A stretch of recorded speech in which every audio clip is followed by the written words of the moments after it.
Hello and welcome. And yes, you are in the right place. This is Out of the Spiritual Closet podcast hosted by Don Lotwis. I'm Morgan Rockwell. I'm an Akashic Records practitioner, spiritual coach, and best of all, I have the honor of calling Dawn my soul sister. We've been talking about doing a collaborative podcast for quite some time, but between summer schedules and time zone, it just worked out for me to jump in as a guest host and let Dawn have a little time free. So let's jump right in. I'm really excited about today. I was just really guided to talk about a current energy that we've been experiencing over the last few months, kind of bring a little light onto what it is, how it may be impacting you, but really bringing in some steps about what you can do in the 3D, because it's really showing up in our day-to-day lives in some ways that can be slightly uncomfortable. So we've just gone through a giant energetic pocket. We've come through the Lion's Gate, and now we're in retrograde. And those in themselves have a significant amount of energies, very specific to them. But rewind just before the Lion's Gate hit, there has been this beautiful light that we are integrating. And this particular light frequency is here to assist us as a collective and us as individuals in creating a more aligned and harmonized future for ourselves and collectively. And this particular light, it's a very, very high frequency white light that carries the Christ consciousness. And it is integrating into all of us who are on our spiritual path, walking our journey, and have been putting in the work. And when we are integrating such a high frequency, it really can impact us in many, many ways. Yes, it's assisting us and supporting us in creating the highest timeline that we all desire, collectively and personally. But having this high amount of frequency can be overwhelming. So this particular white light, when it was coming through the Lion's Gate, one of the symptoms I felt was extreme fatigue. It's a huge energy exchange to integrate this, add on top this other expansive big energy, and it was the end of me. Others, it was completely energizing. So we're going to be talking about things like that and how it moves through different pockets. What I have seen collectively as now this white light, this integration, it has kind of gone through the peak. It will peak in valley, and we're in a space at the moment. We are now at the last week of August, and it's integrating in a bit more manageable fashion. But what I've seen is it's still highlighting densities in all of us because it's so light, because it's so high frequency, it's coming into our energy field. And it's like creating that yin yang, right? You have one side of the coin, of course, you have to have the other. There's this massive amount of light. And so some of this density can come up. That can show up like shadow. You can feel like you're in a shadow space and you're going, oh my gosh, what's happening? I thought I've been over. All this dark stuff is coming up, maybe some guilt, some shame, things like that from the past. It can be shadow, but if it's areas that you've worked on quite some time and it's sort of showing up out of the blue, chances are it's more of a contrast of density that's making itself known to you. And from there, we want to look at it a little differently. And I'll get to the how to do, what to do about that in just a second, because the other thing from this density can show up is like old patterns, really deep patterns. Let's say you've had a particular pattern that's been reoccurring and maybe it hasn't been broken all the way. So that last little thread, that last little, you know, remnant of the pattern, it can be lingering in your energy field and it can come up with this light integrating, and that's part of that density.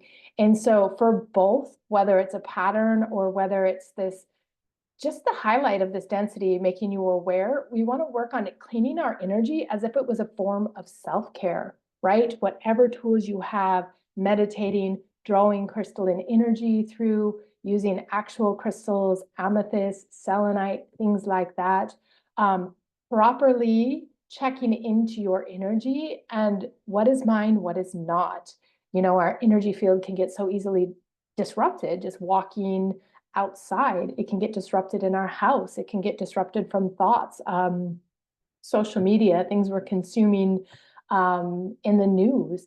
And so being mindful of what is going on, what is your energy, how are your energetic boundaries holding up, is a massive form of self-care to allow this light to integrate and let some of that density go so there's more space for this light to integrate, because this light is what's going to propel us into the timeline that we really desire.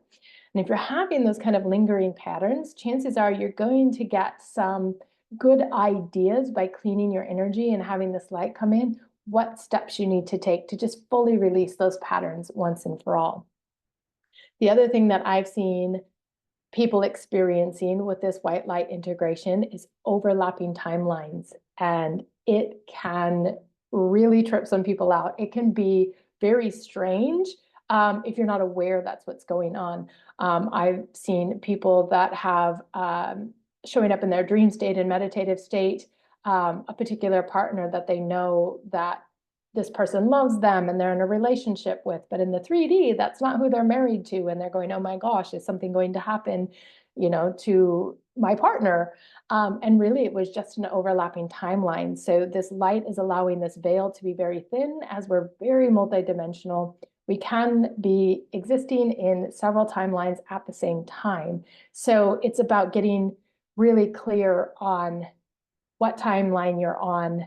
And when you have these things coming, like, is there a story? Is there something that I need to know about this? The overlapping timelines on the highlight of the story, if something is coming through like a story, an example of one that I heard the other week is someone kept using the phrase close but no cigar. Well, that had actually been a pattern that they were experiencing. When we can attach that type of verbiage to it, we can name the story. That's probably an old pattern coming up. So there's just a little differentiation. Whereas the example of the woman that I gave you is having this knowing of this other, being in a relationship with another person, though it was not in this space and time nor anybody she had ever met. That's an overlapping timeline. And so really looking at, okay, what is coming up for me? Why am I experiencing these things?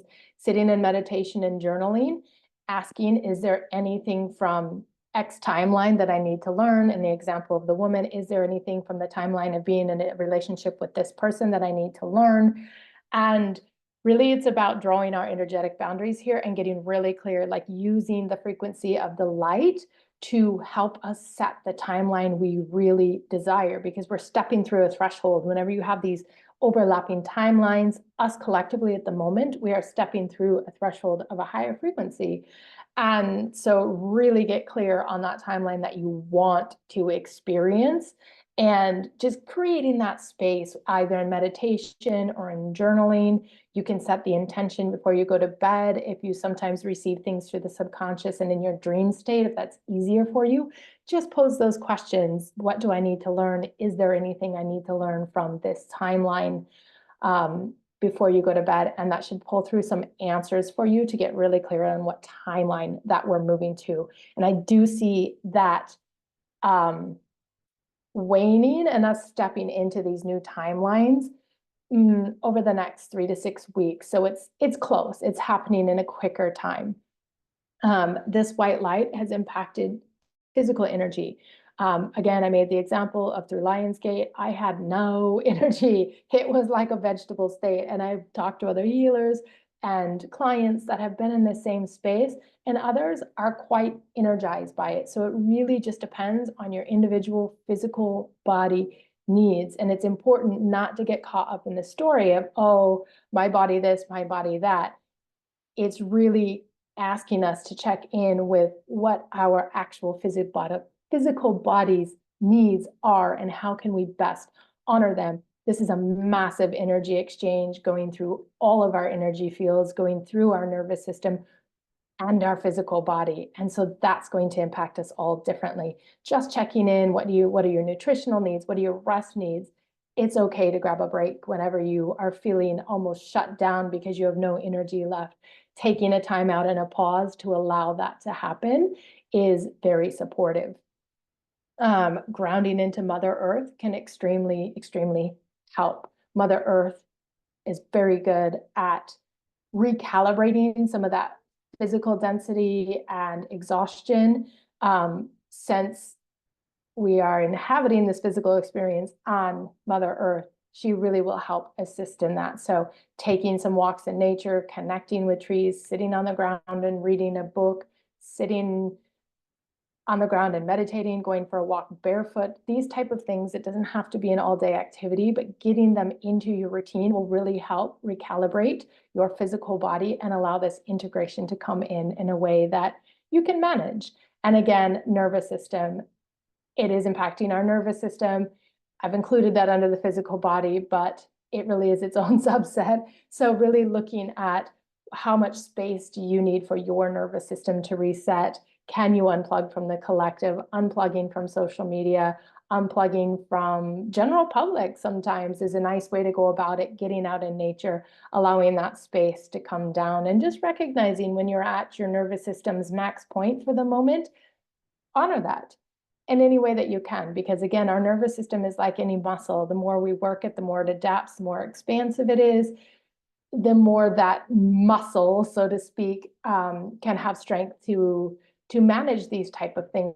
But there's going to be, like anything that we're growing and expanding, whether it be a muscle in our physical body, whether it be a trust muscle, whether it be an energetic channel, they're going to have some growing pains, and the nervous system is the same. So just going through those growing pains and honoring when you're at your fatigue point, when you can bring it back down, let it rest, you will have more expansion on the other side. So remember, we're constantly changing in this flux, and the more you can be in the moment of the weather, what's going on physically and these energetics, the easier it is going to be to navigate. And the last way that I've seen this light really impacting is through manifestations. And this can have a huge impact on your emotional and mental well-being. If you wanted to manifest something and it's not coming in, not coming in, not coming in, it can be slowed down by this light. Again, I mentioned it's a big energy exchange to integrate this particular Christ consciousness light that is coming into our energy fields, bodies, and beings to create this timeline. That is like using 99% of your resources energetically to manage at points. That doesn't leave a lot left over for really bringing in a manifestation.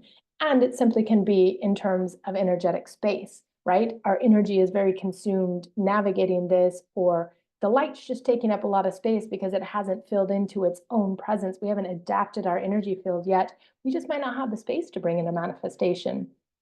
The big ones, the ones you've really been working on.